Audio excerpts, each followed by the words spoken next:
Welcome back to the Gnostic Informant, and you are about to attain true gnosis. And after Please. troubleshooting, we finally got Dr. Price's camera up and going. And hey, it's working. We're here. That's all that matters, right? Mm. Good to see you, Dr. Price. How you doing today? You too. I'm sorry I have no notice when it comes to mechanical things, but somehow it worked anyway. That's awesome. As long as we're good, as long as we're here, that's all that matters. And let's get into some Bible study stuff. Mm. And you are known as the Bible geek. So Mm. it's only right that I got the best person available for this topic. And let's jump right into it. Super chat, Okay. comments, questions, all of it's ready to go. I have to just leave off a comment, but I'll just start it off. The whole entire Bible, not just the New Testament, starting from the Old to the New. What do you think would be? Where do you think you could separate the myth from the true history? What really happened? What didn't happen? What's myth? What's not? If you were to sort of, summarize a little bit of it, what do you think? Well, archaeology helps in the Old Testament, and what it helps us to see is that by far most of it is, well, some call it history like narrative. I don't think I'd even go that far. Archaeology shows where there is no evidence, where there would have to be evidence. For instance, there's not a vestige of the Temple of Solomon in Jerusalem.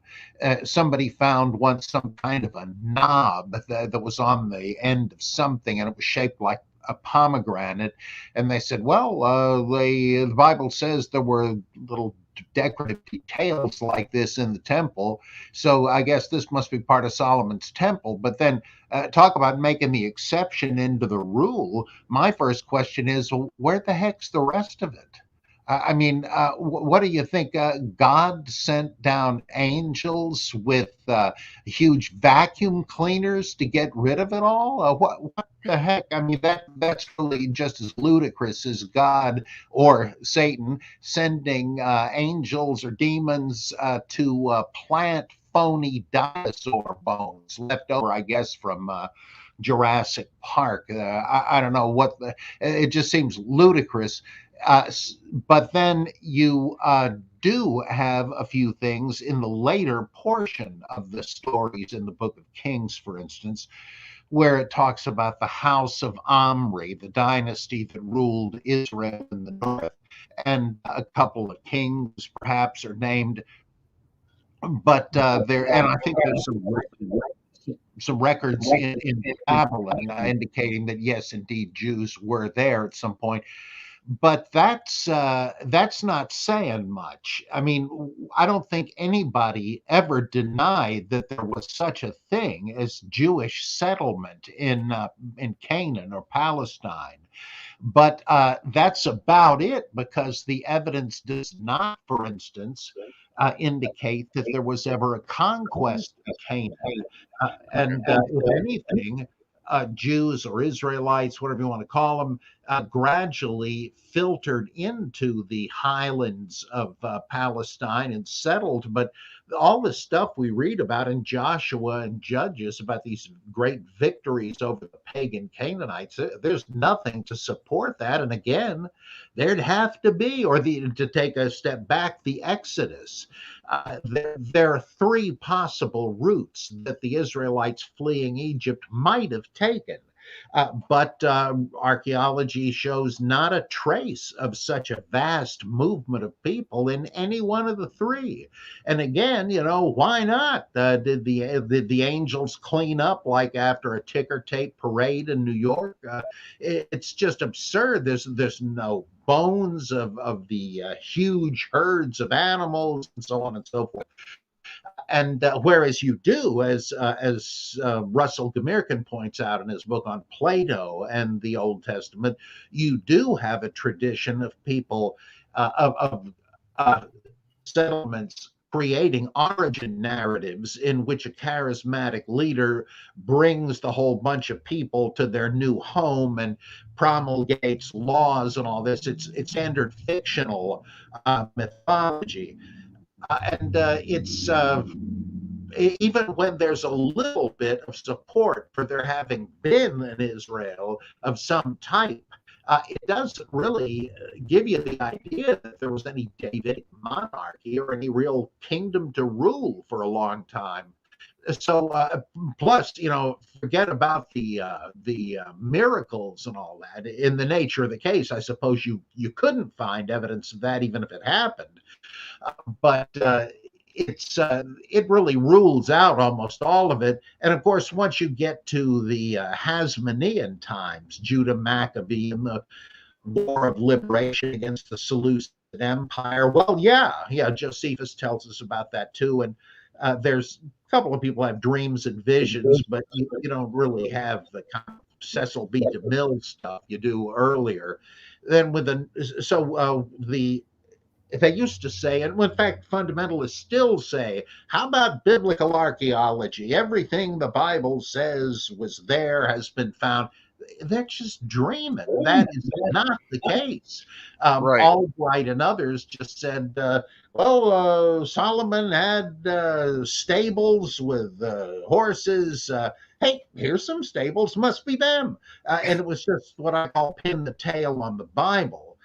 And so it turns out that not only does it not appear to be history, but it does appear to be derivative fiction. For instance, Moses in the basket set adrift on the Nile to save his life from persecutors.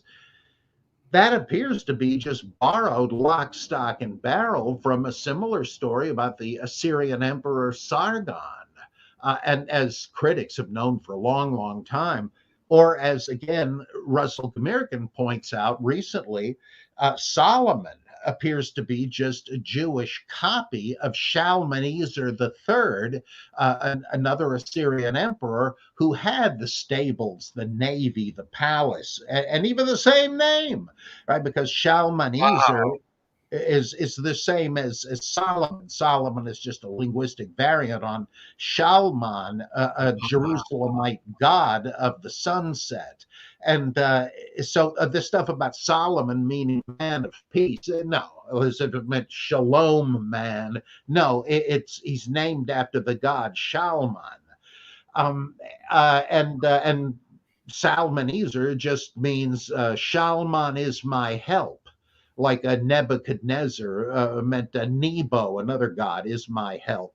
Or Ebenezer, hitherto hath the Lord helped us. I mean, it's no mystery. And it just turns out it's fiction.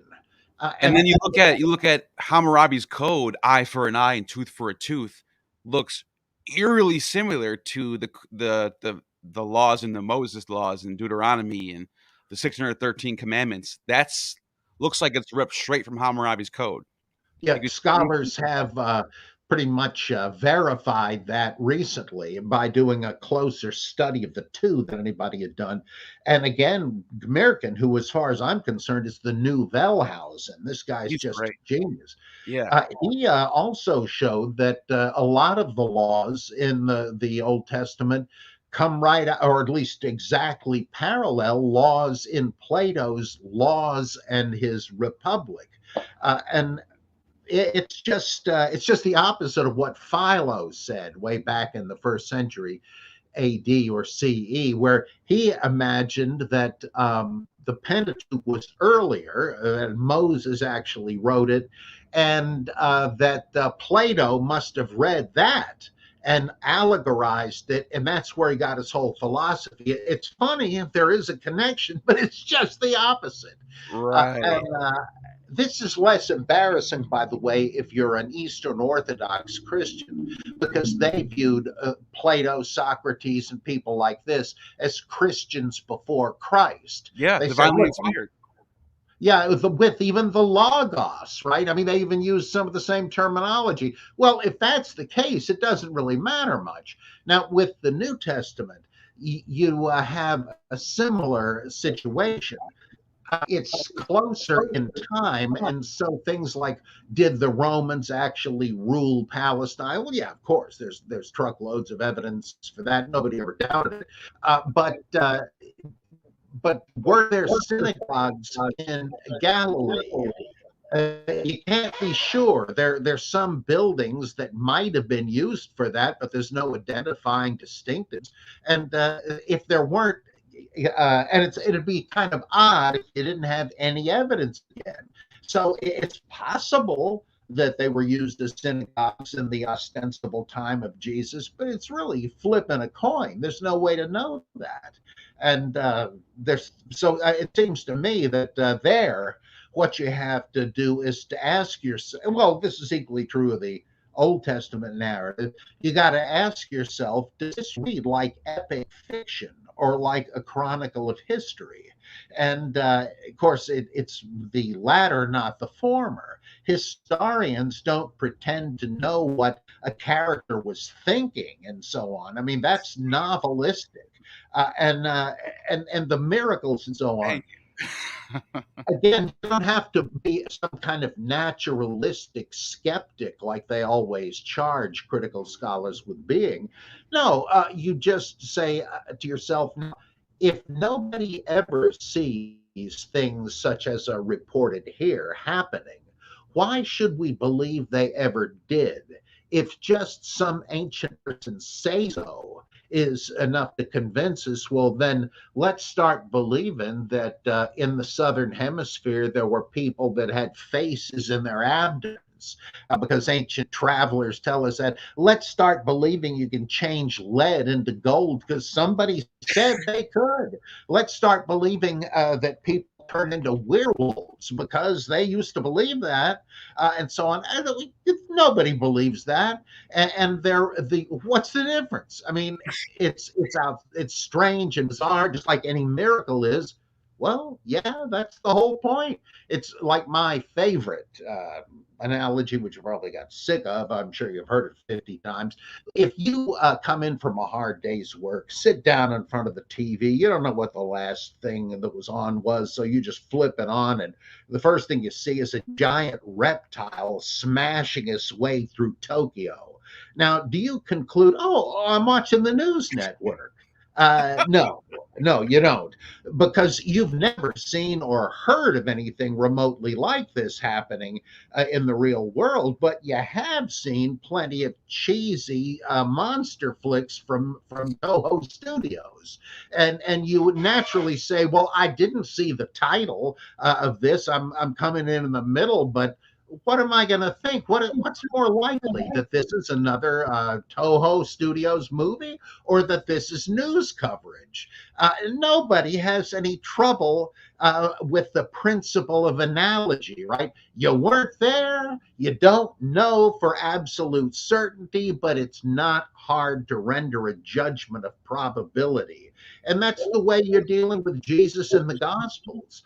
It's not like he's a modern faith healer who might be lucky enough to deliver somebody from a psychosomatic ailment. No, Jesus is like Superman, that there's sick and demon possessed people all over the place, and he has no trouble saving them by the hundreds. Come on. Or Peter in the book of Acts. What's her name? Dorcas, who runs a household for widows. She dies, and they're mourning, and they say, isn't Peter in the neighborhood? So they send a message to him, and Peter reads and says, this looks like a job for a super apostle. And he goes and raises her from the dead as if he's Marcus Welby making a house call. This is not serious stuff. And you know what's funny about that? My friend, who's a fundamentalist Christian, who I used to go to church with, didn't even know that was in the Bible. And I go, what? So one time I was asking him, this is as I was making my escape plan, pretty much. This is like a month before I left the church. I remember I was like, what's so special about Jesus compared to like Elijah and Moses? And then he said, Jesus is the only one who can heal the dead. And I looked at him, I go, whoa, what? Have you read the Bible? It's like Peter and Paul both healed the dead too. He was like, no, we didn't. And I had to pull it out and show it to him. And he was like, I go, so why isn't Peter the Messiah? And he's like, oh, well, because he isn't. And that was the end of it. That was the end of that conversation. Yeah, there's just no, I mean, people don't get into fundamentalism based on rational argument, or if they do, they don't stay very long once they realize they've been had. It's all almost always emotional. I feel depressed. I have nothing to live for. Oh, Jesus can give you something to live for. Hallelujah. You're ready to grab the life preserver. And therefore, if somebody does challenge your faith with intellectual reasoning, you're not really amenable to it. You're invulnerable to it because that's not the basis of your faith, anyhow. And so it's just a waste of time, usually. Yeah. Thank you, Derek, for the super chat, Myth Vision podcast. Hmm. Obviously, everyone here probably knows about Myth Vision, but for the Hmm. one or two stragglers that don't know Myth Vision yet, go and subscribe right now. That's my boy. Yeah, since we're at the super chats, let me bring up the two that showed up before, and we can go from there. Mummy Vale, thank you for the super chat, Mummy Vale. He said, "Do you think there was a real Noah and three sons?" Hey, it's a good question. I don't.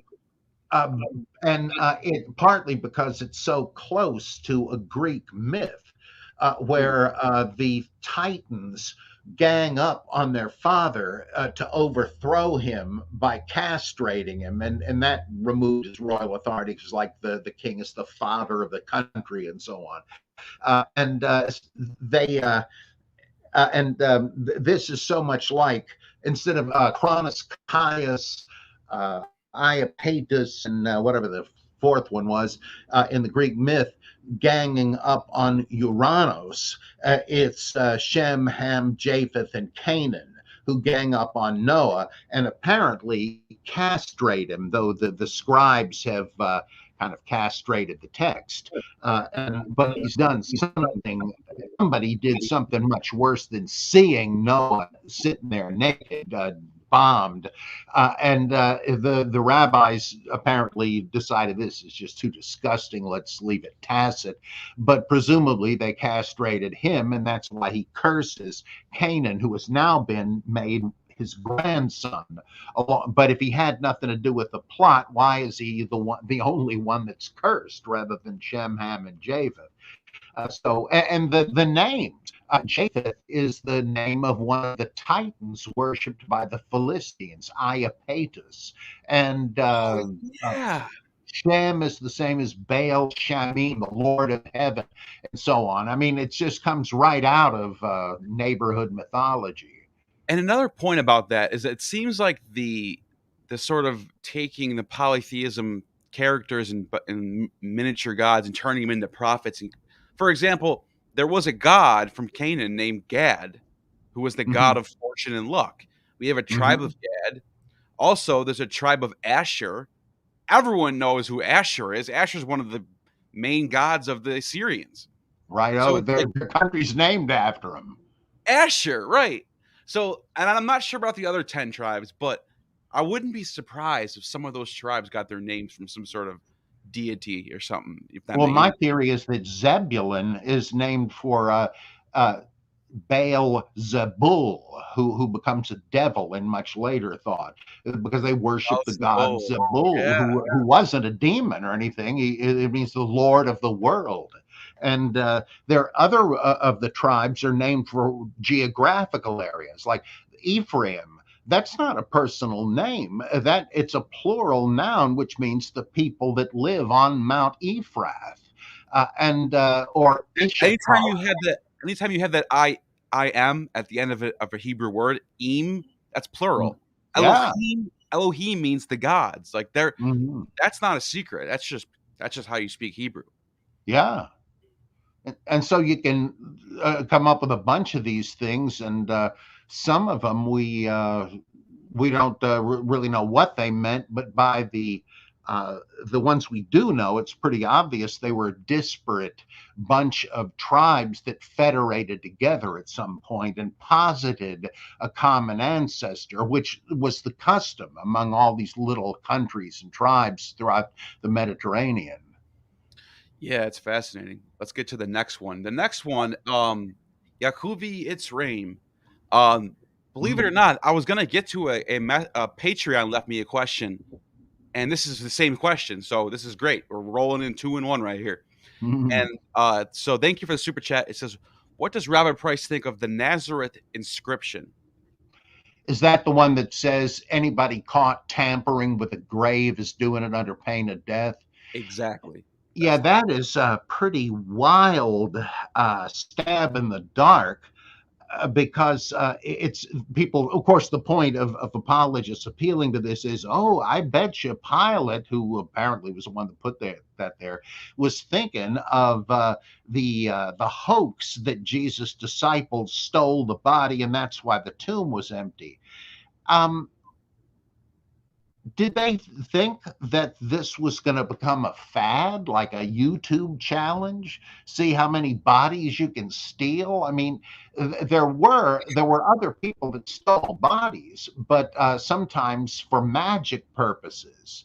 They would, especially if you had a holy man, because they would use them as relics to heal, just like in the Middle Ages. So there were people that were tomb robbers. Sometimes, I suppose the most common thing is that they would break open the tombs to see if there were any funerary tokens that were valuable. Like the Pharaoh, of course, buried with huge amounts of treasure. Well, most people wouldn't have that, but hereditary heirlooms, valuables, money might be in there, and so they would rob tombs for that reason. I mean, there are plenty of reasons to outlaw tomb robbing, and to say that this refers to the Jesus story, it's just wild speculation. Yeah, it just seems like you're reaching for that. Like, Hmm. why put up an? I mean, it just sounds really strange. There's an inscription, and it has to do with the Bible narrative somehow. Like it's somehow out of all things the inscription could say, it has something to do with. Well, if Jesus wouldn't be taken down from his. So there's a law that says that no one should do this. Therefore, it never happens. That means nobody would ever do that, which means that his tomb had to have been empty only because of one thing and one thing alone, because he resurrected. Like that, the whole thing just sounds so ridiculous when you put it all Yeah. together. It's really reaching, I think. And they're making it sound ridiculous. If you think that's worth citing, you're just saying, well, there's no real evidence, but here's the best I can do, and you're inviting ridicule. Right. Yeah, it is. It is kind of odd. There was a comment that I saw from here. It is Jojo Freelancer. He said that Noah literally mean Manu of Hinduism and Na of Islam. Now I don't know about all that, but I do know that it is interesting that in Hinduism the Manu character is the one that survives the flood. So I see where he's going with that. Well, Um, yeah, that could be. I mean, it's not yeah, like uh, finding a Noah story on Mars or something. I mean, right.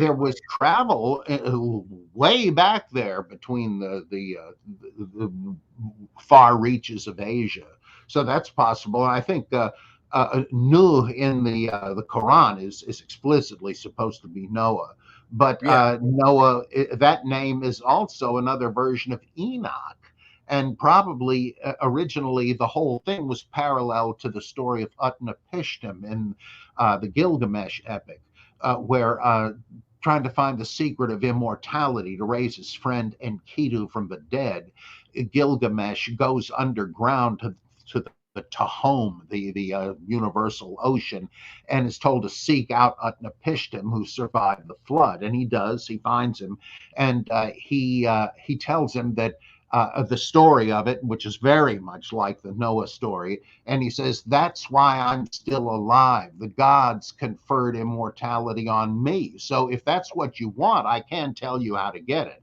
And then it doesn't work out. But the thing is, Enoch and Noah are almost the same, especially when you realize that to transliterate the Hebrew, when they make Enoch into an adjective like well, yeah, Enochic.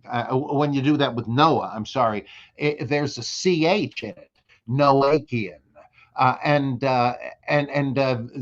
in the whoever wrote the article in the Encyclopedia Biblica says it's two versions of the same name. And if you reshuffle the pieces, you've got the whole parallel to Utnapishtim.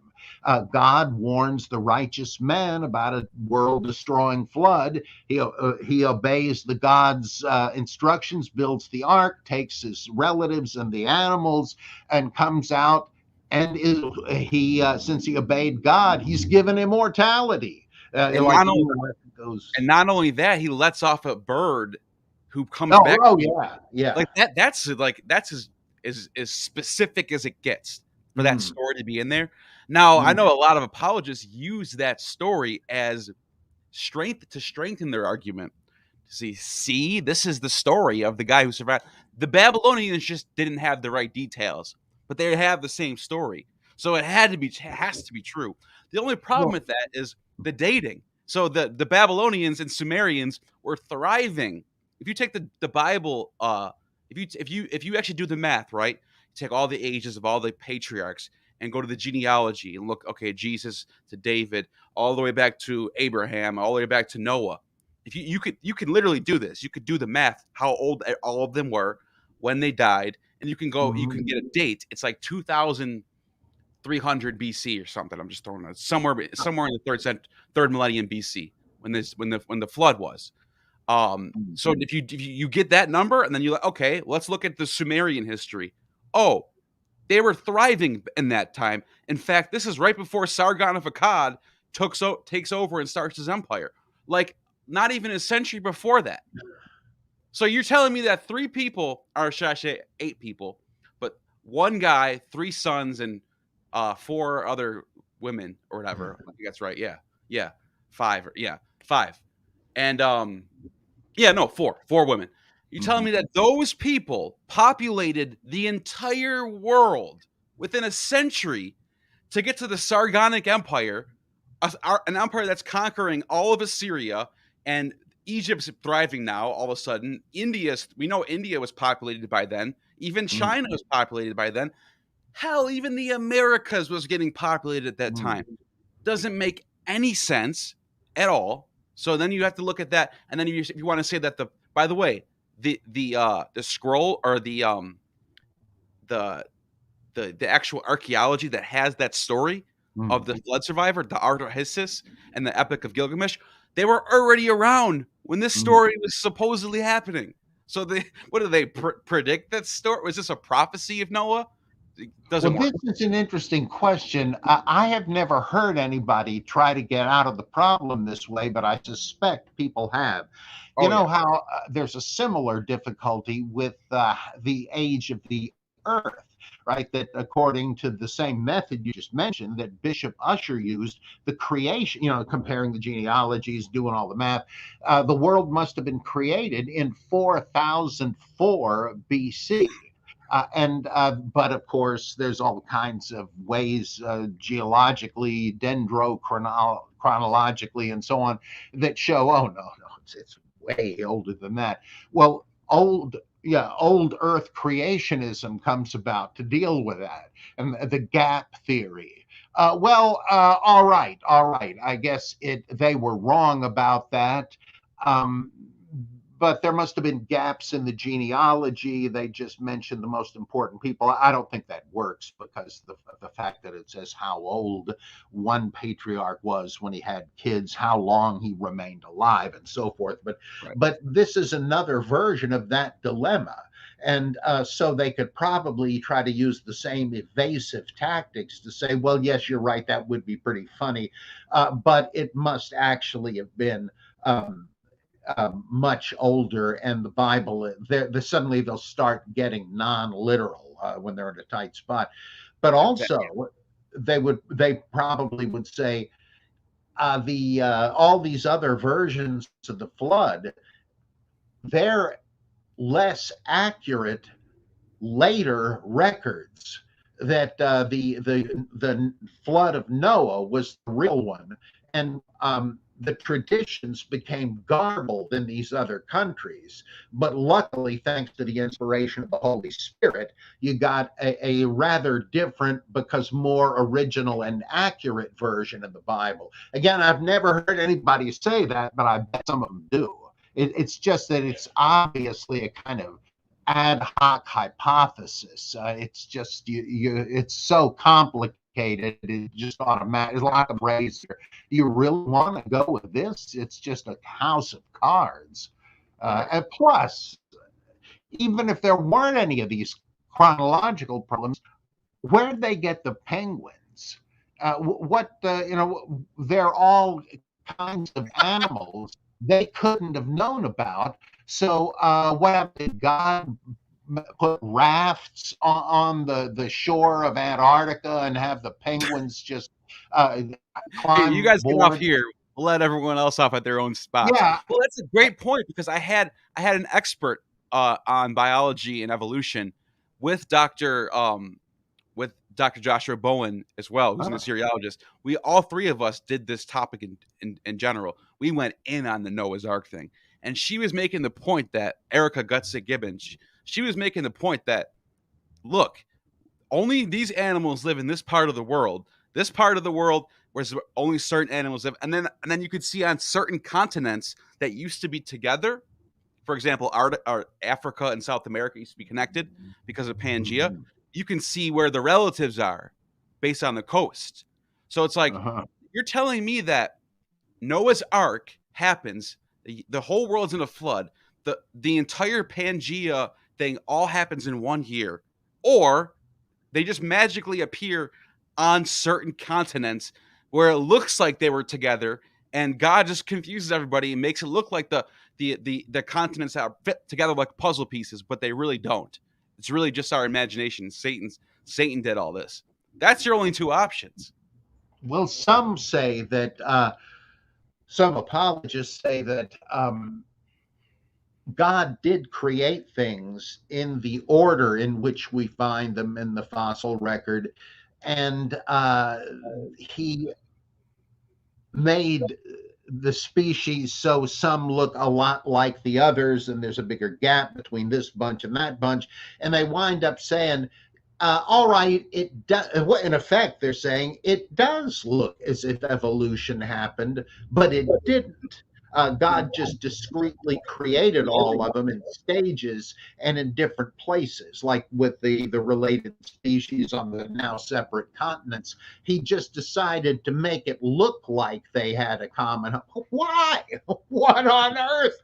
It just to provide an excuse for anti-evolutionists. It's just so stupid. Right. Let's get to the next super chat. It's Yahuda Ben Yisrael. Thank you for the super chat. He says, was Mark who wrote the book of Marcion? Marcion.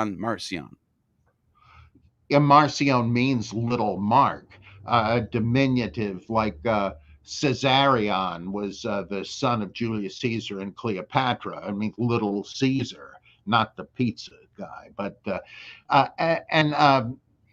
it's been suggested that Mark's gospel was the Marcionite gospel. Wow. Not just because of the name, which would be ridiculous because Mark was the most common male name in the whole Roman world, but rather because Mark has this unremitting disdain for the 12. And that's like the fundamental thing in Marcionism. That Jesus did try to teach the 12, but they were a bunch of wooden heads that refused to see that he was saying, look, we're not modifying Judaism. He wasn't anti-Semitic as far as we know. He wasn't even anti-Judaic. He's saying that's the religion of the creator and the lawgiver for Jews. That's not the father of Jesus Christ. And so he said, well, where did you get the idea that Christianity does grow out of Judaism and that Christians ought to keep the Old Testament? Well, it's because of the 12 disciples who were just too stupid to grasp what was happening. And that's where the Apostle Paul comes in. I mean, this is always a conundrum for the Orthodox. Well, he chose the 12. Why was there a need for Paul? I mean, I've heard him say, well, maybe they jumped the gun replacing Judas, and Paul was the one God really intended. So now they had a leftover. But come on. Marcion said, well, it's because the 12 were not satisfactory. What do you want? They weren't really religiously educated, as the New Testament itself tells us. But Jesus decided he needed somebody who had a little more gray matter, and went to Paul and said, okay, I'm trying one more time. Now, do you get this? No more Torah, etc. And so Paul was the one that got it right. And you had a kind of mixed syncretistic Judeo-Christianity. And think of the trouble Christians have always had trying to make the Old and New Testaments agree. I mean, good luck. That's like trying to make the Upanishads in the New Testament the same way. And so some people have said, now, how many people thought that way? Well, actually, there could have been all kinds of Christians that thought that, but the one we know the most about is the Marcionite Church. And there are other hints in other New Testament books of Marcionite influence that crept in, like where Jesus says, no one knows the Father except for the Son, and anyone to whom the Son deigns to reveal him. What? You mean Moses and Isaiah didn't know or see God? Or John, right? No one has seen God, but the only Son who was in the bosom of the Father is made. Well, surely Moses, he talked with God face to face all the time. What? Did the New Testament writer not know that? No, he wasn't stupid. You just have different Christianities jammed together by later editors. That's such a good point. It's such a really interesting point. And then you look at even when you look at the epistles, like James, and how it seems like he's arguing with Paul about, does faith come from faith, or does salvation come from faith alone? And he says, no, you ignoramus, it comes from works and faith. And he's like, oh, blah, blah, blah. Abraham was justified by the works he did because of his faith. And then you got Paul saying the exact opposite. So you see that happening in the epistles. But then you look at the four gospels themselves, and it's like you have four different Jesuses. One of them has an eternal Logos who was there in the beginning with the Father. And the other one, you just got some guy who grew up in Nazareth. And then when he was baptized, then the Holy Ghost came with him. This totally separate accounts of who this guy was. What do you think about that? And then I have another question about Mark that I want to get to that I just thought of. It's if to get the whole picture of Jesus, you got to combine all of that stuff. How come nobody did it until the 2nd century? Tatian took bits and pieces of all four gospels and made them into one more or less unified continuous narrative. Like if it was obvious from the beginning, if Jesus had really taught that he was a divine being, he's the second person of the Trinity, why did it take 300 years for people to settle it through various debates, finally voting on the truth? It's just obvious. Like, people don't like church history because even the elemental parts of it are very disturbing. It shows that the eternal gospel has human fingerprints all over it. This is another case of it. You try to pretend that all of them knew the same truth about Jesus, but just emphasize things differently. That, to a degree, sure, why not? But the differences, like you mentioned, are pretty darn big. It seems like you're combining characters. In my book that's in the works now, I mean, I finished it, but hasn't yet been published, called The Gospels Behind the Gospels. I try to explain how the portrayal of Jesus as the prophet like Moses is different from saying Jesus is Elijah returned, another early Christian view, or that Jesus was an angel, or one thing after another. And there are about 9 different ones. And I don't think these were all mashed together originally. I Yeah. think the gospel writers have just, like in a menu, one from column A, one from column B, and you come up with different super Jesuses. Before I get to the next super chat, I want to throw something in by here. I want to get your thoughts on this because according to Eusebius, Mark wrote his gospel in Alexandria, Egypt, with Peter. Peter was telling him what to write, basically. So really, this is Peter's gospel.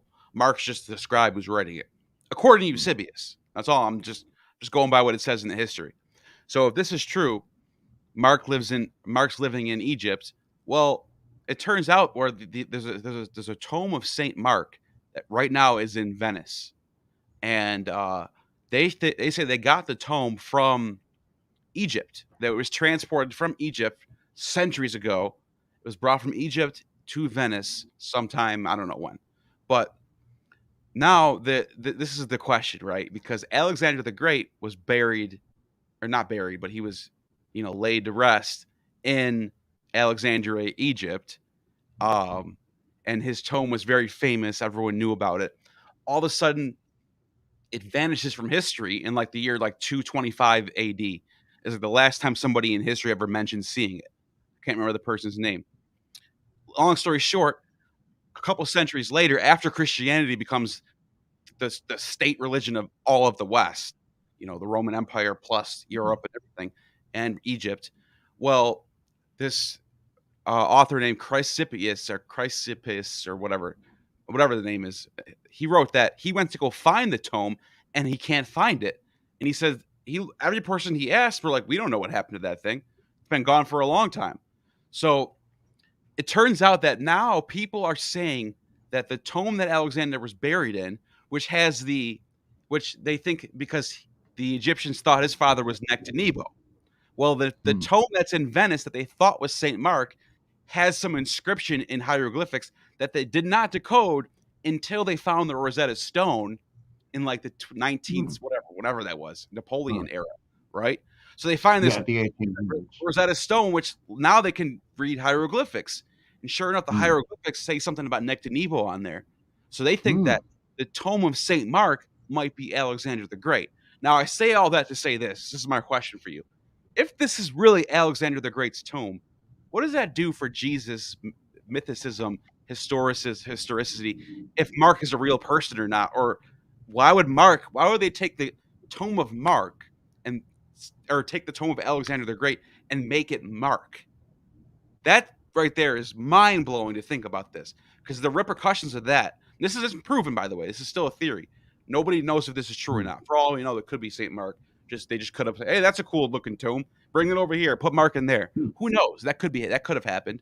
But I'm saying, if, let's say tomorrow, or the archaeologists or whatever, someone just decides this really is this tomb of Alexander the Great, what do you think about this? I'm not sure I follow. Like, what do you think this does to Christianity in the sense that they're calling the tome of Alexander the Great St. Mark? Like, that would mean that someone did this on purpose, right? Wouldn't that mean that? Or is this? It could, because Constantine sent people all over the place trying to recover the supposed relics of the apostles. Right. And he set this thing up where they're in a huge mausoleum where it was like a clock face. You had platforms, each containing the what bones they could find, supposedly, of the 12 disciples, minus Judas, I guess. And five, I suppose. And then he would be at noon. He himself, when he died, had a reserved catafalque, I guess they call it, implying he was sort of like the new Jesus. And but who knows whose bones they had, because famously in the Middle Ages there were like 3 different supposed heads of John the Baptist floating around, and there's no way to know, and there's no particular reason. I just saw something last night. on TV about how they stumbled upon under the Vatican um, a set of bones, and they said, "Oh, these must be the bones of Saint Peter." That's purely arbitrary guesswork, and it's just there's no anything that's supposedly a relic of any biblical figure, with one exception. They have the mummy of Ramses II. Now, if that is the correct That's great. identification of the Pharaoh of the Exodus, I used to show my students in Old Testament class from a book. Here is an actual photograph of a guy mentioned in the Bible, because they have the photo of this recovered mummy, but that's about it. All right. I mean, there's nothing else.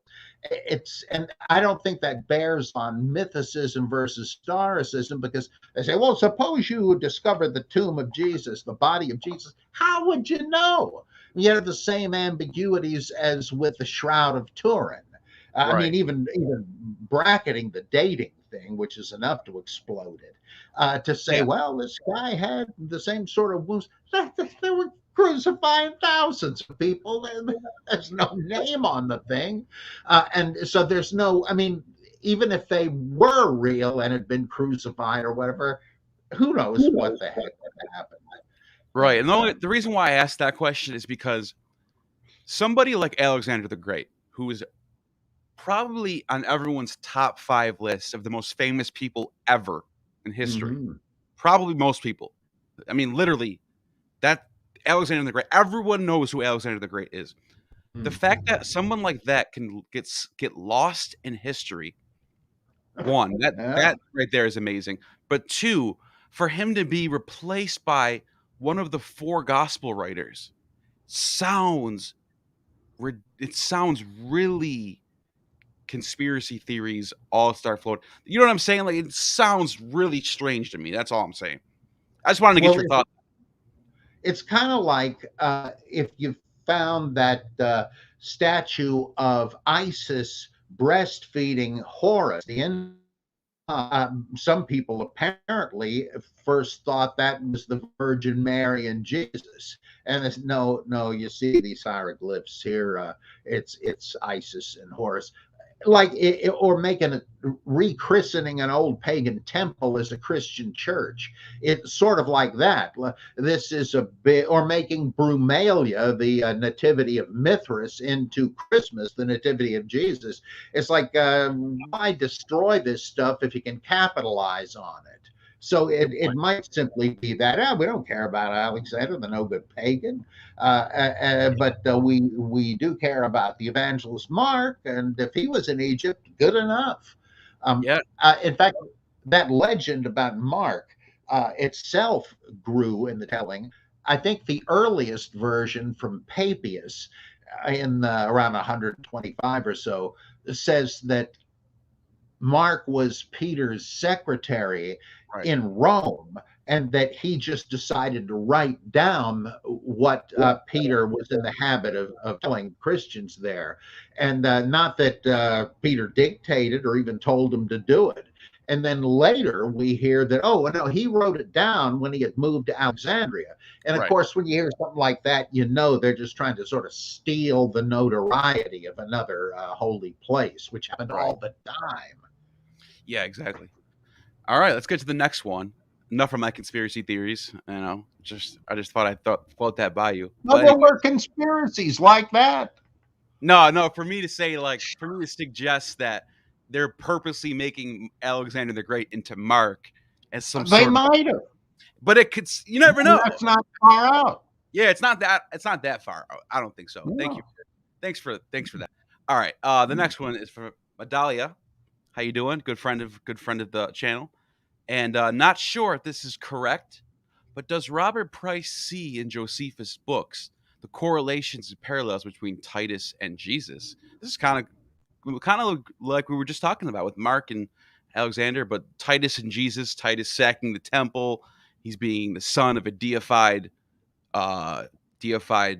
emperor. I'm sure. What do you think about that? and Vespasian was supposed to be a god, so that would make Titus the son of God. Both were Exactly. Yeah. considered to be the Messiah by some Jews, even. By And Jews. It's in the I Talmud. The don't know how Talmud many. says that when Vespasian met with the high priest Yohanan, Yohanan walked up to him and was like, "You are the king." All these he started naming off Bible verses from the Old Testament. Right. Isaiah about the 24, 32. I'm just throwing numbers out there. He's like, "This is for you. These are prophecies for you." And then Vespasian just looks at him and goes, "I should kill you. You have death on 2 counts." Like, what kind of insane? That's why for some of it, people think this is a fake meeting between them two. But for that part alone, makes you think that there's something real about this. That's what a Roman emperor would say. But anyways, Plus, Yohanan ben Zakkai was one of the great rabbis. It's a little tough to imagine Jews passing on a story like that if they weren't sort of stuck with it. you got that right. Maybe there's some other way it makes sense that I haven't thought of, but the you could say, Josephus, of course, executed Vespasian, Titus' father. He also said, well, it's clear now that you're the Messiah foretold in the book of Numbers and all that stuff. And we thought it would be a Jew, but obviously not. That sounds like somebody that says, you're the Messiah. Yeah, that's the ticket. Don't kill us. Yeah. Don't kill us. Yeah. You're the Messiah. Don't kill us. So that could be. But on the other hand, it isn't that strange because in the second Isaiah, God says that Cyrus of Persia is his Messiah, his anointed one.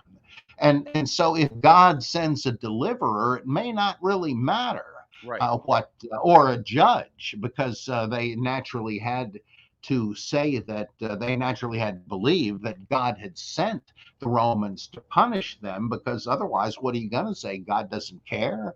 He's not involved. There's no divine providence. No. All hope is gone. If that's the case. I'd rather believe God sent this as a punishment, and then we'll try to do better next time.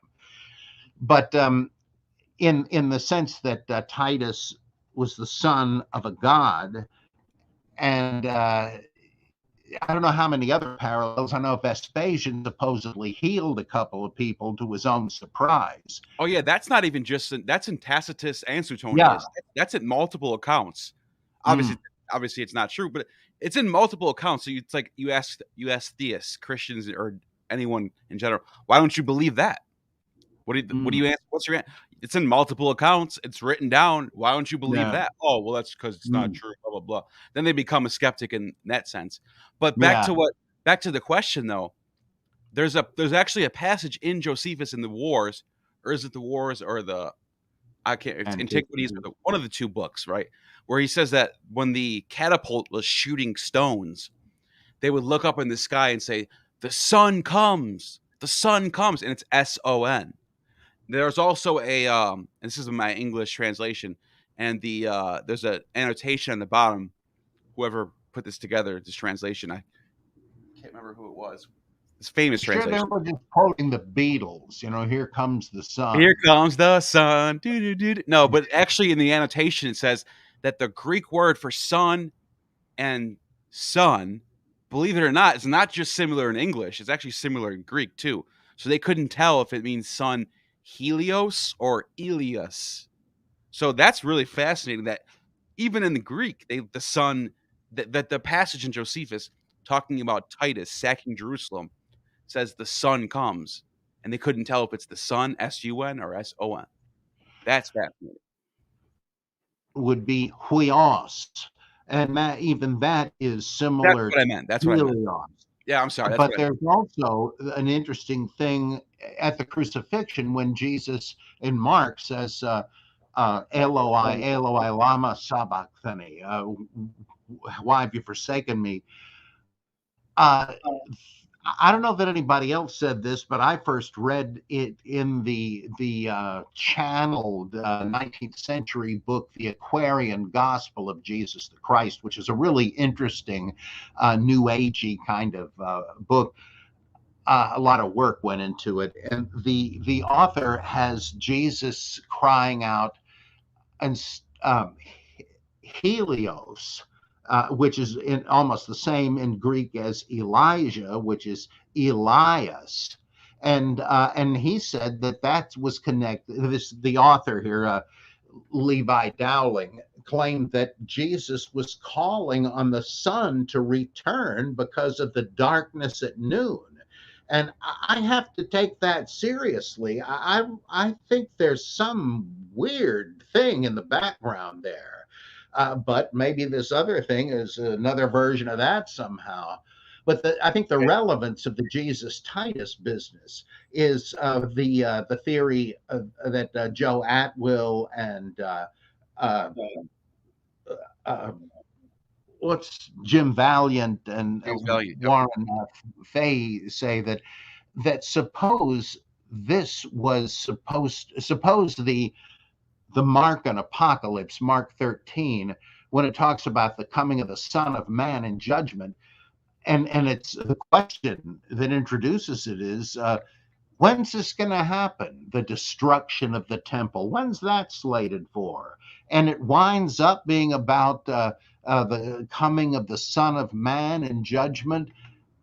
Is it possible that's KG symbolic language? That because it doesn't say in the Mark 13 passage that the Son of Man is Jesus, and you wonder, are they saying that Titus was the fulfillment? I used to think that was an absurd notion, but now I think there might be something to it. Yeah, the Roman Providence authors, Valiant and all those guys. I don't agree with everything they say, but they know their stuff. They know their history. They know the Bible. They know the Roman history, and they're right about a lot of stuff. I'm just saying that. I don't agree with all of it, but I love talking to James Valiant because he knows he's on to something. He's on to something. That's all I'm saying. Thank you, Bill Castle, for the $5 super sticker. I really appreciate it. Let's get to the next super chat. There was one more, I believe. There it is. Vesper. What do you know of the relationship between Johannites, Leviticon Gospels, Priory of Sion, Knights Templar, the Evangelist, Mandeans, etc.? Let's see. It's a lot going on there for. I don't know what the Leviticon Gospels refers to. And by Johannites, do you mean followers of John the Baptist? Yeah, because it does say Mandeans too, so I guess that's where he's leading towards. Well, I do think that I do accept the name of the Mandeans who are still around, a baptizing Gnostic sect, that the claim that they are descendants of the sect of John the Baptist mentioned in the New Testament and the Clementine writings and so on, just like Bultmann did. And there are passages in their scriptures that are so close to material in the Gospel of John.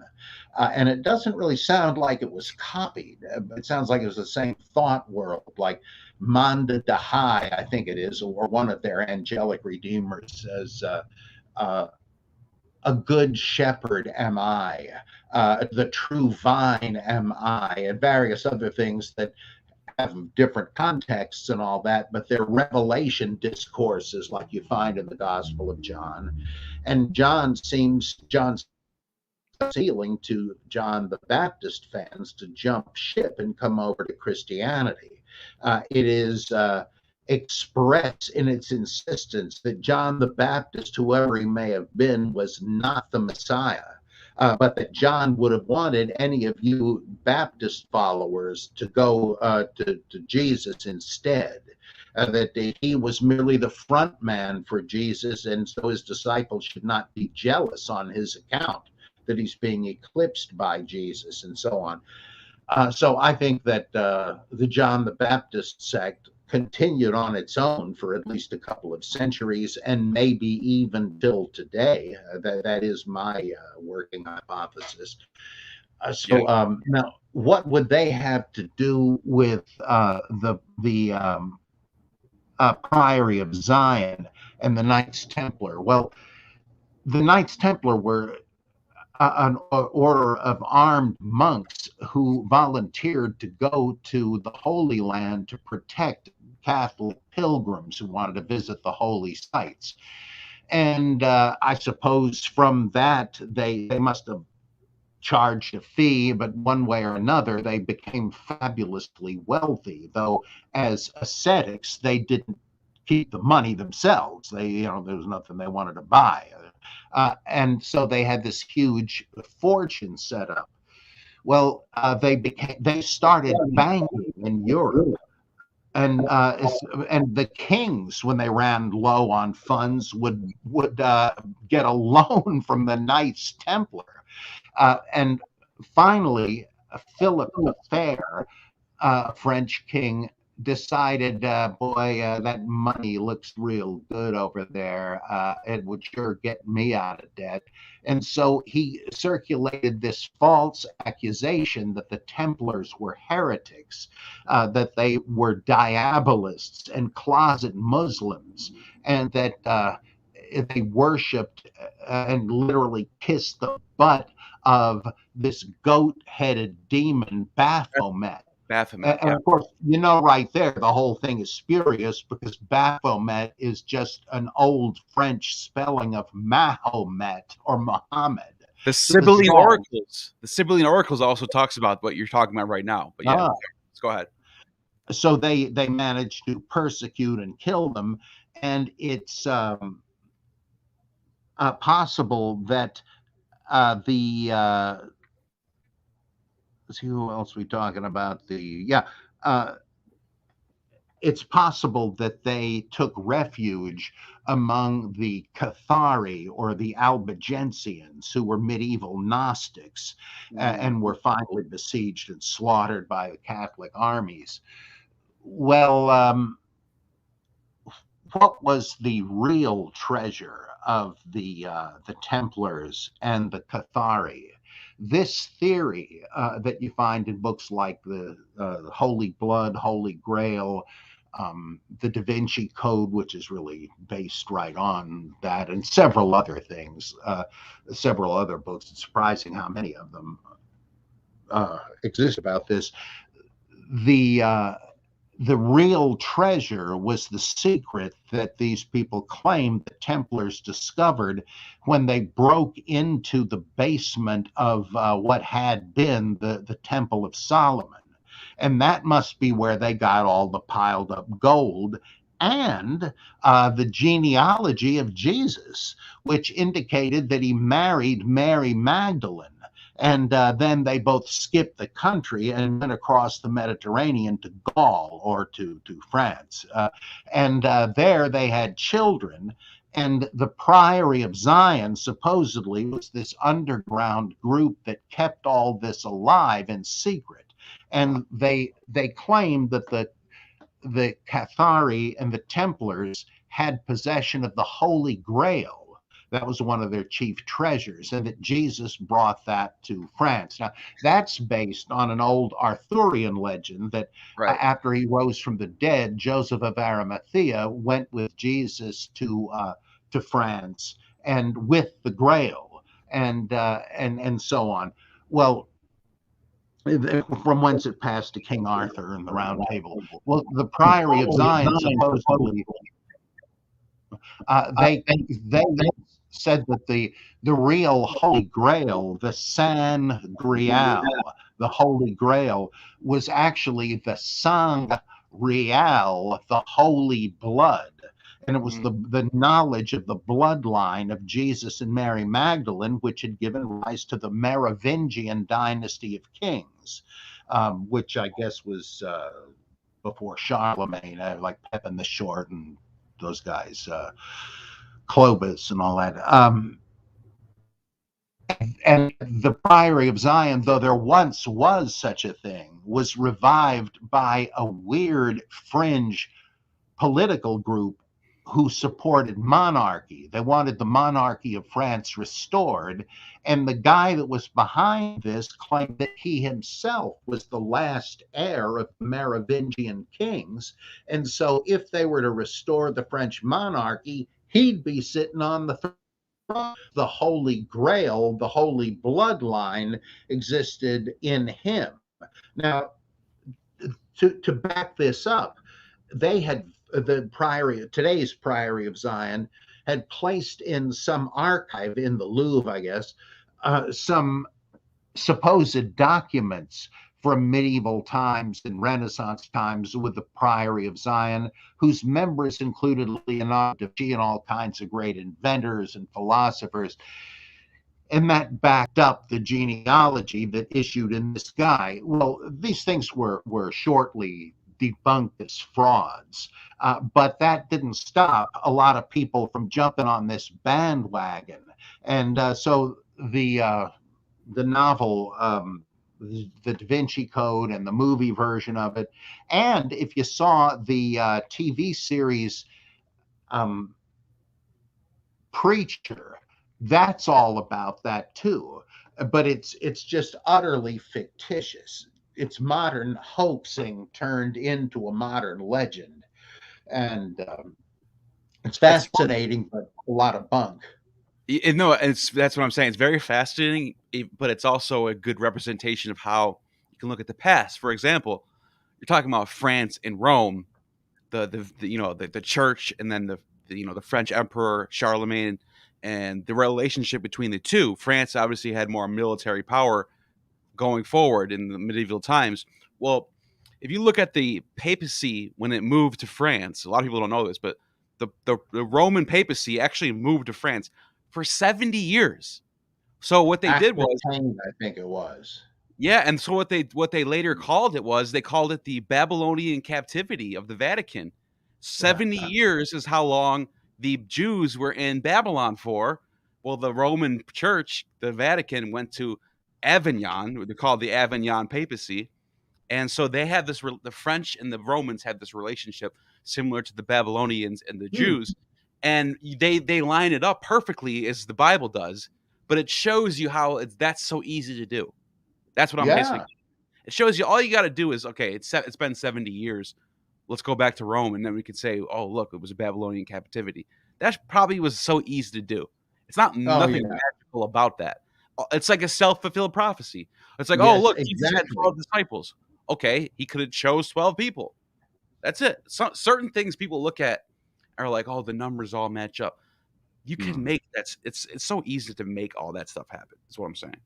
But it is fascinating. Yeah, and I admit the ancients, including Bible writers, were big into numerology and number symbolism, right. But since, like, where they don't explain it, we don't really have any right to think we're cracking their code if they had one. There's just a way we will be embroidering the myth ourselves.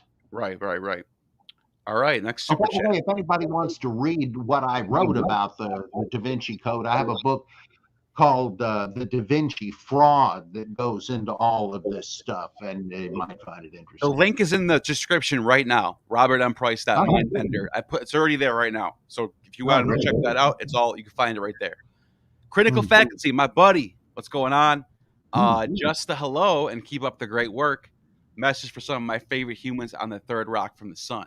And you are one of my favorite humans as well, Annie. Great, yeah. And we're doing a video with him on my channel pretty soon, as well as I'll do one on his. And you're on there frequently as well, aren't you?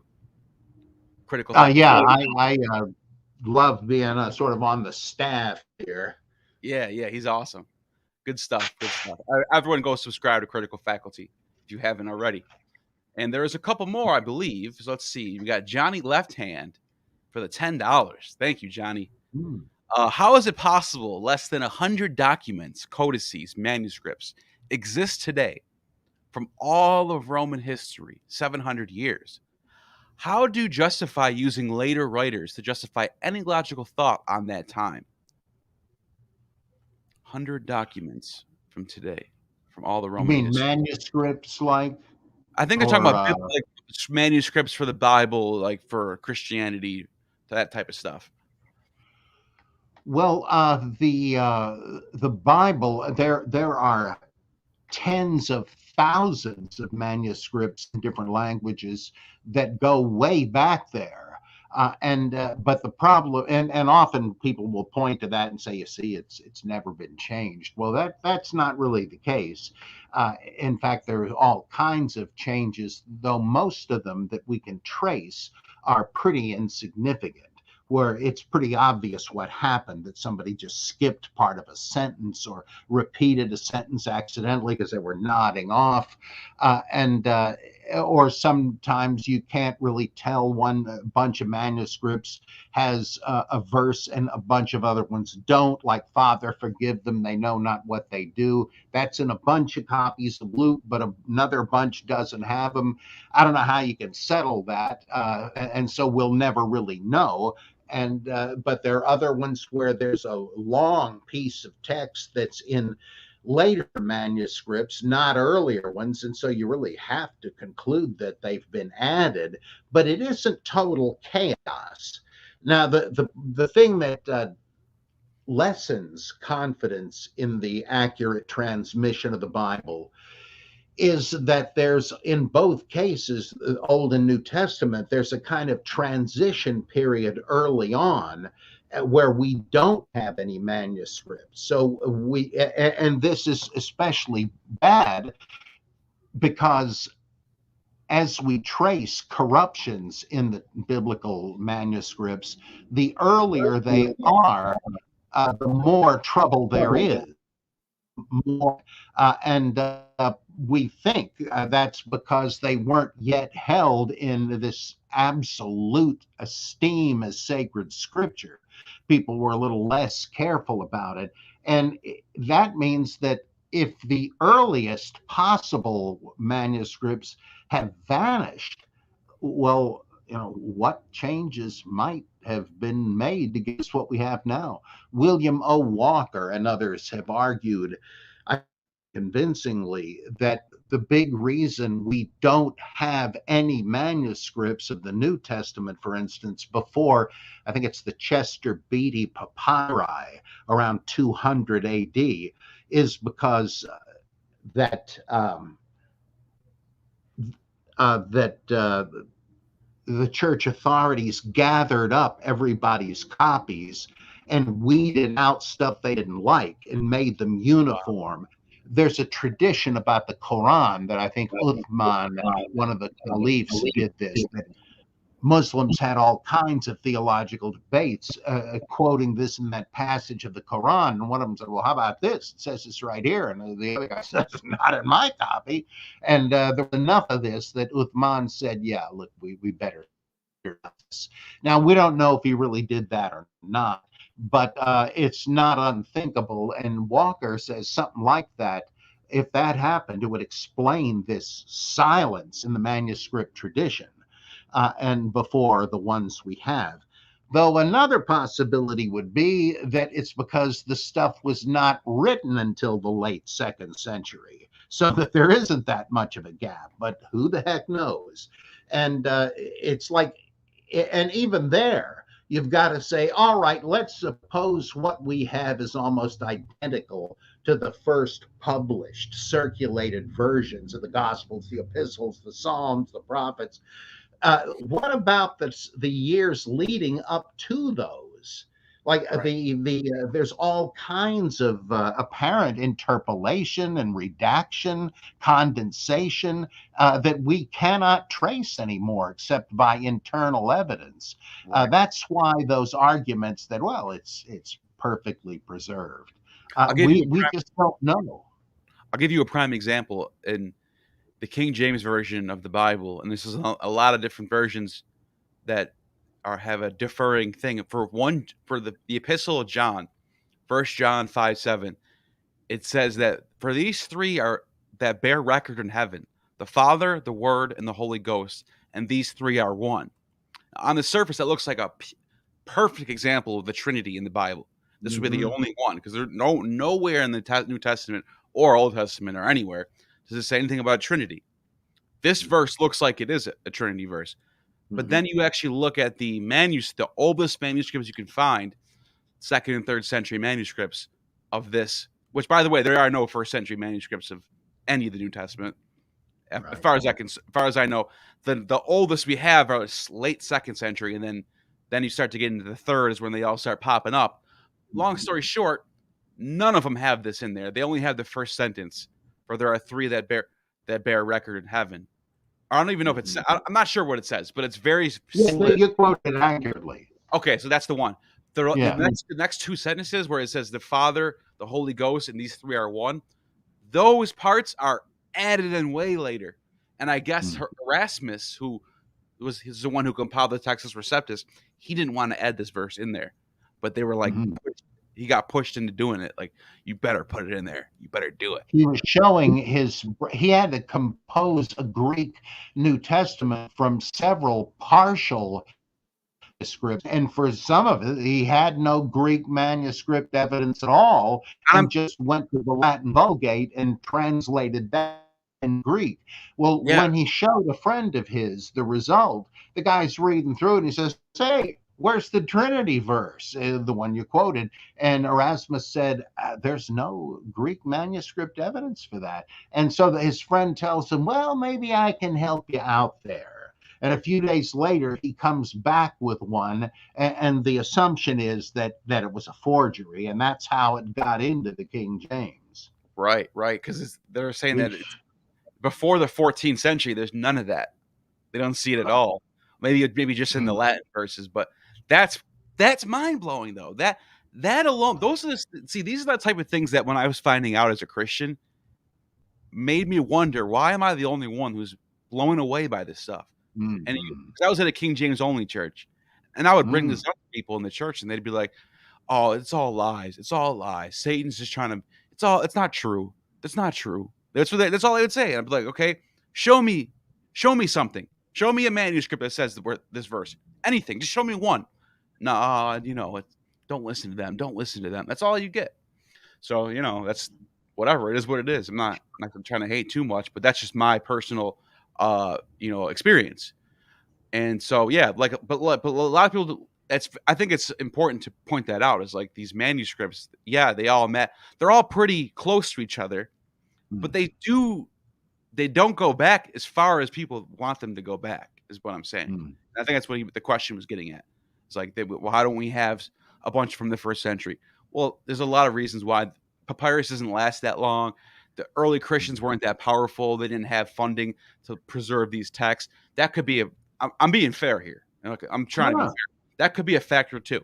So there's a lot of factors, but long story short, when it comes down to it, like Bart Ehrman always says, we don't know that the manuscripts that we have are the original. We have no idea, and we'll never know. It'll always be a mystery. There's this late great philosopher, John Beversluis, who wrote a great book called C.S. Lewis and the Search for Rational Religion. Well, in a manuscript he laid aside and never finished, something like Who Wrote the Gospels, I forget. He says this whole thing that, man, all of these manuscripts agree substantially anyway. So it's fair to say we have like 98% certainty that we've got the New Testament as it was written.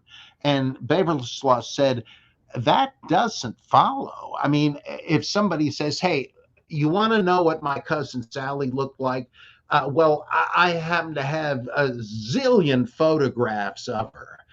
They probably are legit, but Beversluis said, "Look, unless I see Sally, I don't know that any of these represent what she looks like." Right. And of course, that's kind of far out and highly improbable, but not in the case of ancient documents. How do you know they're accurate unless you have the original to compare them with? And we don't. Well, that's a good analogy, because how do you know it's really his aunt unless she says, "I'm his aunt"? He could be just pointing to him, "Hey, look, this is my aunt." It could be someone else's aunt. Yeah. Now, why is that? What does that matter as an analogy to the Bible? Well, it's like, yeah, we have manuscripts, and there's a lot of them, but how do you know they were written by the so-called Mark and Luke and John? How do you know they weren't written by someone else? I'm not saying they're not real manuscripts, like you said. The picture's probably real, probably really is a person, but there's a lot of things in between that you can't just say are true based on what it said. If that makes sense. Yeah, this is all wishful thinking, and like political spin doctors. You wonder how can they sleep at night with what they're saying? They're Right. just liars, but they do it because it's a good cause. The world will be better if their candidate is elected, and the same thing here. Just lame arguments, but anything that might work. Yep. Next super chat, say 10. Thank you for the 666 super chat. And it says, I have listened to a lot of Dr. Price, and he never gets old. I always learn something new. Thanks, Neil, and thanks, Dr. Price. And thank you. Thank you for that.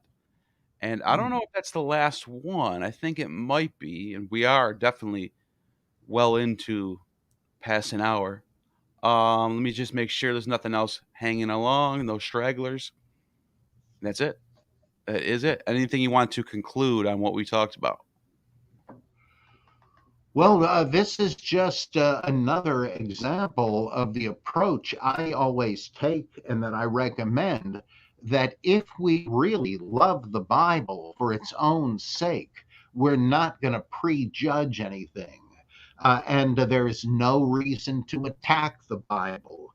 If you love it, you don't attack it. Now, some people do have this weird vendetta. Well, like Robert Ingersoll, though he was a saintly man, but he apologizes in the beginning of his book, Some Mistakes of Moses.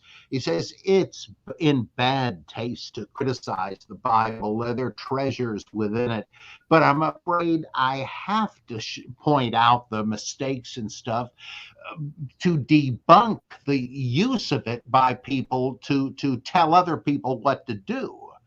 To claim divine authority for their opinions, that I've got to speak up against that. And if that means promoting a realistic version of the Bible, that there are things that nobody or believe, well, that's what I have to do. But I do so as an admirer of the Bible. It's just you got to realize what it is. It's like a Bronze Age document. It's naturally going to find some stuff we've gotten beyond now. Is it the word of God? Well, that's superstition. There's no reason to think so, but it's not Mein Kampf either. Exactly. So that's the way I approach it and why I do what I do. And you're the same, obviously. And I recommend that stance to anybody interested in the Bible. Yeah, and it's fascinating because it is ultimately the ultimate book of our history. Yeah. It is the book that claims to go back all the way to the beginning. Whether that's true or not is beside the point, because when you're reading the text and you're going through the old books of the Torah or the prophets and into the New Testament, you can see sort of how humans think, the process of what we think, what we believe. It's an amazing thing to study. It really is. It really is just fast. That's people ask me why I even care anymore after I deconverted, because it really is one of the most fascinating subjects that there is by far. Because it's the ultimate question: is this all that should it matter? If not, then you know what I mean. It's the one thing that you have to get to the bottom of. I think it's like just. We got another super chat real quick. Lauren Jones, thank you for the super chat, Lauren Jones. Hi, Dr. Price. What is your favorite?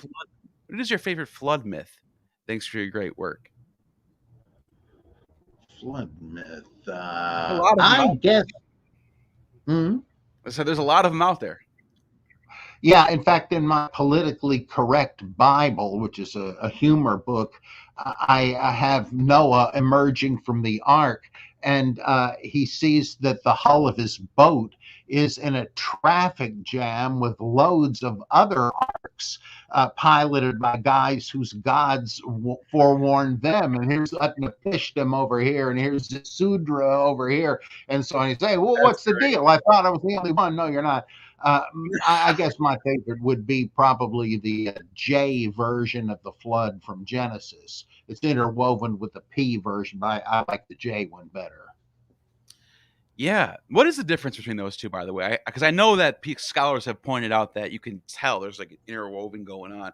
I know, for example, in the book of Genesis, where it talks about Joseph, in one section he's sold to the Ishmaelites, and then like two paragraphs later he's with the Moabites.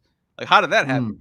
What do they sell him twice? Yeah, they conflated two versions. One was incomplete, but they had to get it in, because if they didn't, because this was like an ecumenical compromise document to get everybody's sacred traditions, and people had different versions of different stories.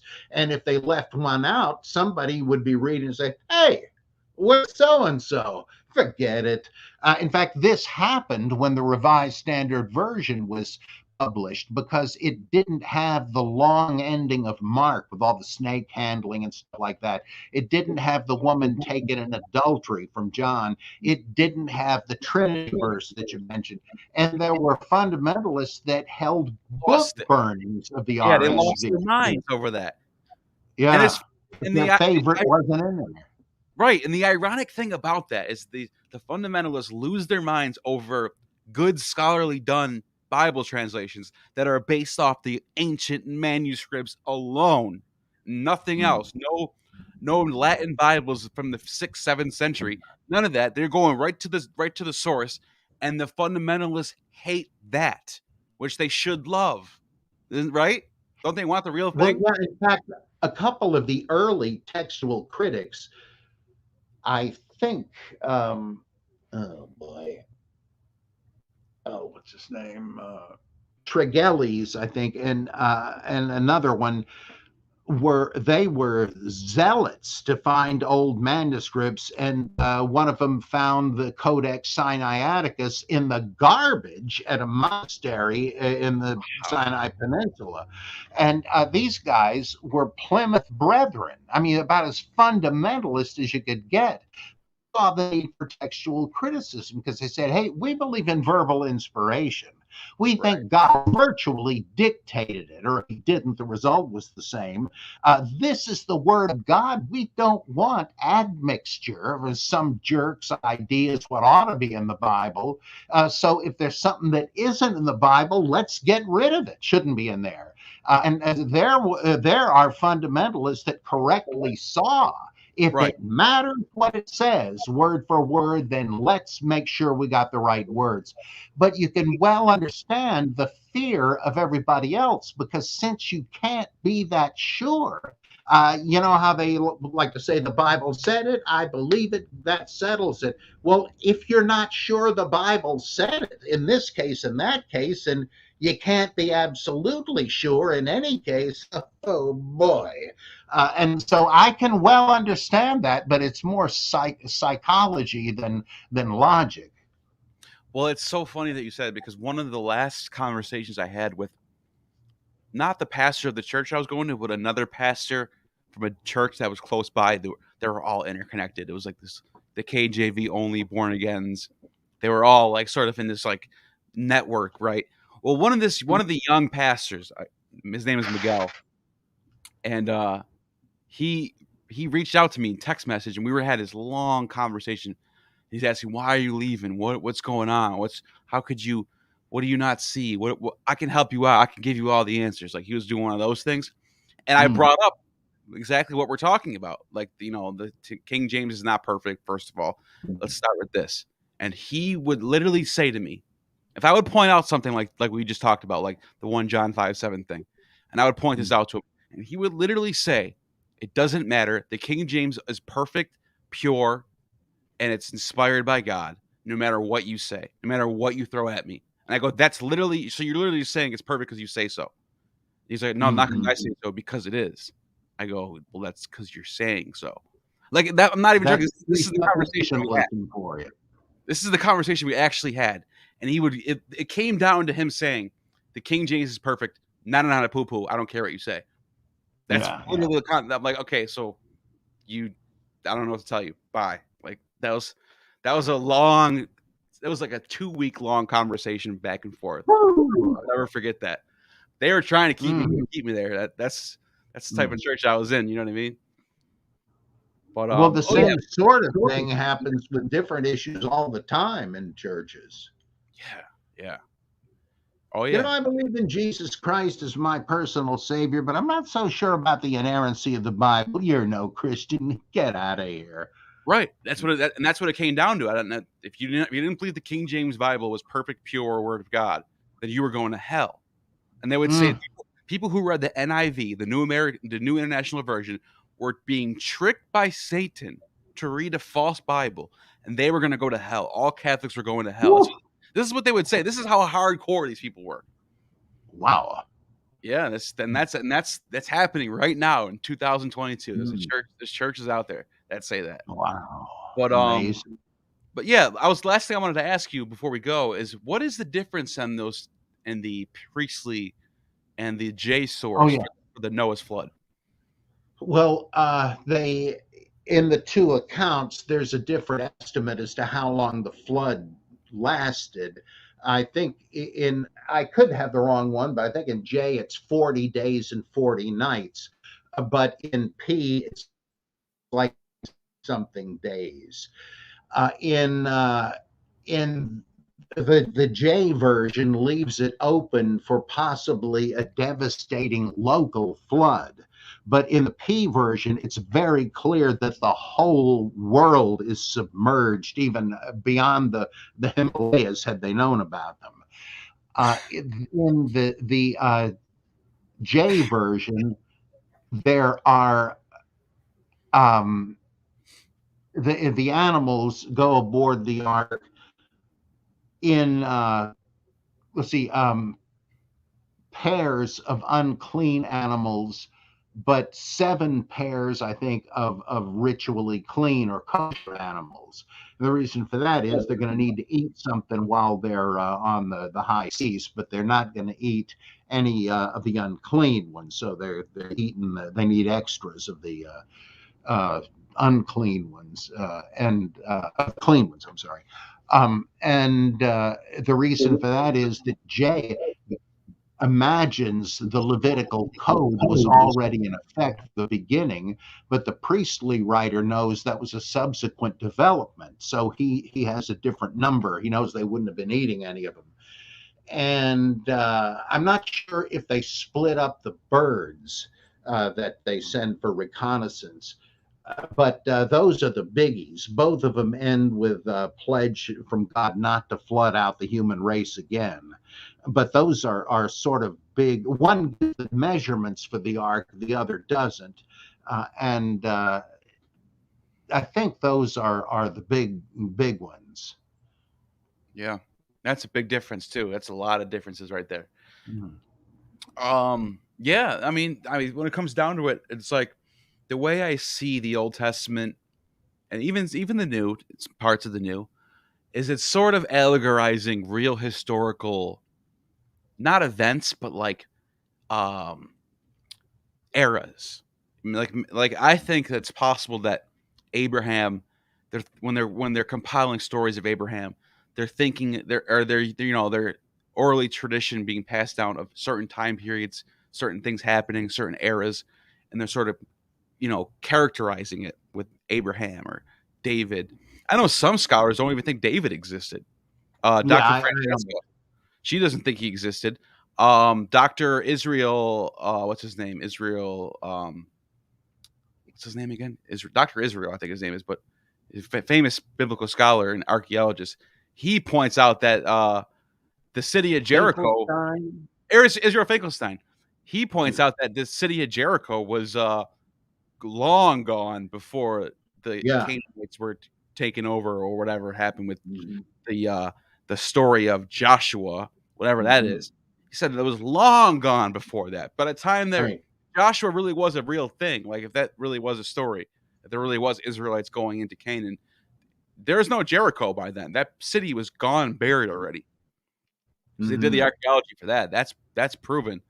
So it's like the whole thing doesn't really line up. I mean, you got the Canaan, you got the Exodus happening during a time when Egypt owned Canaan as a province. So Egypt's Egypt's borders goes all the way to like Assyria, basically, and it's like, are they really? Is this Exodus just an allegory of Canaan getting independence from Egypt? You have to wonder these things. You know, this is what this is my own personal thoughts on some of the stories in the Old Testament. Yeah, yeah. You might enjoy my book, Holy Fable, the Bible Undistorted by Faith. In the first volume's all about the Old Testament, and I go into a bunch of these stories and theories about them. Yeah. Yeah, so well, I better get going. I got some work to do before Superman and Lois comes on. Yeah, I was just gonna say, where can everybody go and find your work? It's in the description. And anything else you want to let everybody know, or is that it? Well, you could go to Amazon, and they have all of my books that are in print, and look up Robert M. Price, and most of them will be mine. I have a bunch on the Bible and religion, about 30 or so probably. And then I also am a fiction writer and editor in horror and fantasy realms. So the ones about H.P. Lovecraft and stuff like that are mine. But I noticed there are books about South Africa by a Robert M. Price. That's not me. And somebody writes about guns and armaments, and that's not me. So in case what are the odds, right? All right. Well, this has been great. I'm gonna hit the outro, and that is it. Terrific. That loads of fun as always. You have just attained true gnosis. The demiurge has no power over you.